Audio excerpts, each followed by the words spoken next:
Le réveil est produit par un courant d'esprit divin qui s'épanche ici-bas au moyen de l'esprit humain.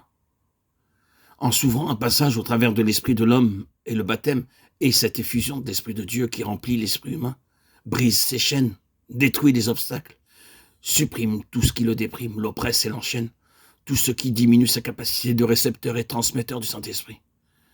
Ces obstacles que brise le courant de l'esprit, ils peuvent se reformer à nouveau à cause des séductions de l'adversaire. Ils peuvent emprisonner à nouveau l'esprit. Et ceci paralyse toute activité pour le Seigneur.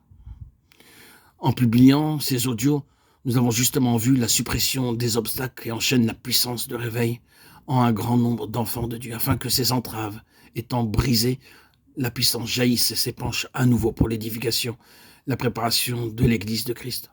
Alors l'Église atteindra sa stature parfaite et deviendra puissante et aura la victoire sur les légions des ténèbres qui s'opposent à sa marche en avant. Les armées de Satan ont réussi à arrêter les derniers réveils à cause de l'ignorance où se trouvaient les enfants de Dieu.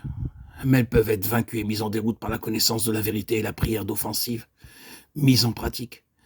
Les vérités que nous publions dans ces audios affranchissent non seulement les individus, mais encore elles purifient l'atmosphère d'une église, d'une ville, d'une contrée.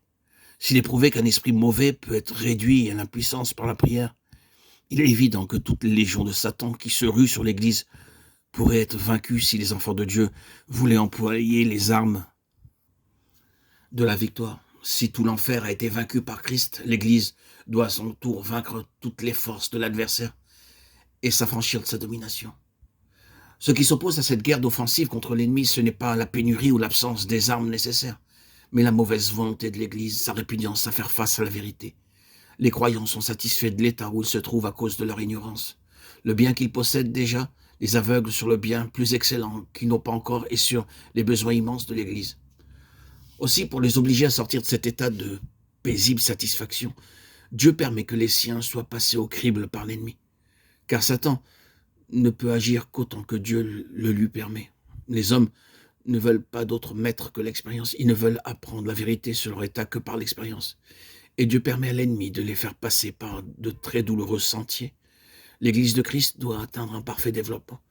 Il faut qu'elle soit prête pour le retour du Seigneur. Et Dieu permet à Satan de faire passer ses membres au creuset de l'épreuve. Alors, ils vont de l'avant, ils se développent, ils se décident à combattre les légions de Satan.